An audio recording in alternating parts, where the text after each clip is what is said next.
Carol, thank you very much. It is an honor to be here. Thank you for inviting me, Carol. So Carol talked a little about the importance of this issue. I'm honored to be here on stage with Jason Isbell. I love his music, but I also love his message and his willingness to come here, volunteer his time, and talk about his story to help everyone else. Let's hear it for Jason Isbell.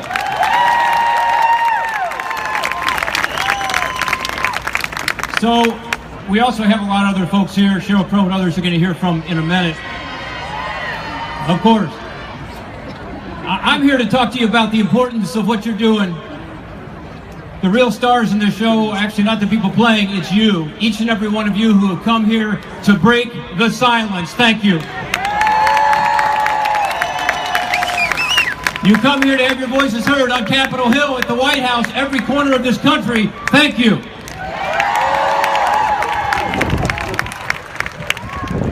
We're here today to talk about a war that has failed, one where its refugees are also its victims. Think about it. Men and women who struggle with addiction, now millions of them are not being served by it. You're here to speak for them. You're here to tell their stories, and you're here to tell your story. Addiction is an illness, it's a disease, and it should be treated that way. That's part of what our legislation is about. We have to support those, our friends, our neighbors, our co-workers, who are suffering as they go through treatment and recovery. We have to erase the stigma associated with drug addiction. That's what our legislation is about.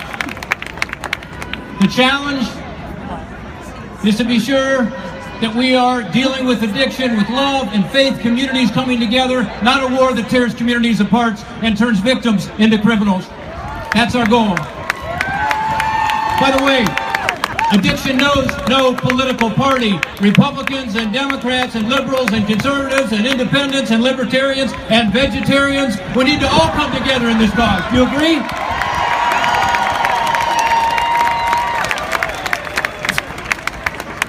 Well, we have a chance to do that. I know you're here to talk about this issue, and it's incredibly important.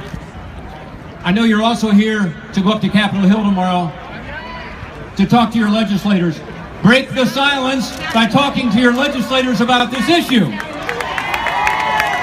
I ask you to support this bill called the Comprehensive Addiction and Recovery Act. It's also known as CARA. Can you say that? CARA.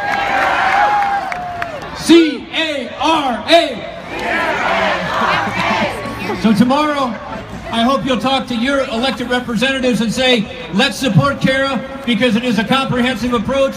It's an evidence-based approach on prevention and education, yes, but also treatment and recovery. It's the comprehensive bill that Unite is behind and other groups. It's time to get it through committee, to get it to a floor, to get it to a vote, to be able to help the people who you're here speaking for today.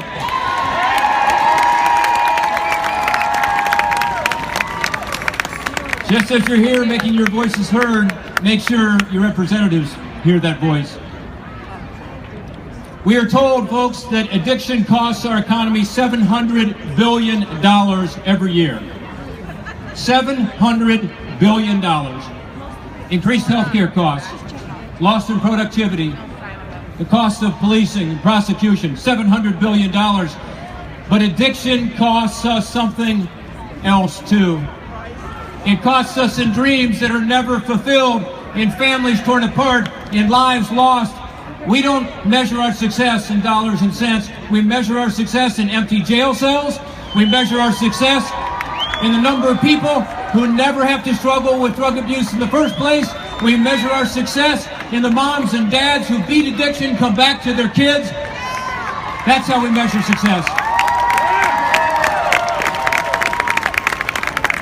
A couple years ago in Ohio at a forum on treatment and recovery, I met a fellow named Tiny Bill Lawson. He's a big guy, actually, a really big guy. Bill said, like all of us, he'd made mistakes in his life. He said he'd made bad choices with regard to addiction. It led to prison for him. But when he was in prison, Bill made a different kind of choice. He decided that God hadn't intended for his life to be wasted. he decided that he was going to get his life turned around and he was going to help others. He part in a program called the Second Chance Act, another good bill you all should support. We should all support. So when Bill got out, Bill decided not just to turn his life around, but he decided to go back into prison, this time to work in that prison to help other people to turn their lives around. Ladies and gentlemen, Tiny Bill is with us tonight. He's here with the Ohio crowd. I need to hear from you, Ohio. Oh, wait. All right. This is about Bill. This is about so many other people who will have the opportunity to achieve their God-given talents if we're successful with this effort. So I would tell the hundreds and millions of people today who struggle, those who can't overcome the challenges that they're facing, those who believe there's no one out there to help them, I would tell them this: you are not alone. We are with you. There is hope, and you can beat this. Thank you all for being here. God bless you, and Godspeed in the good work Unite is doing. Thank you all.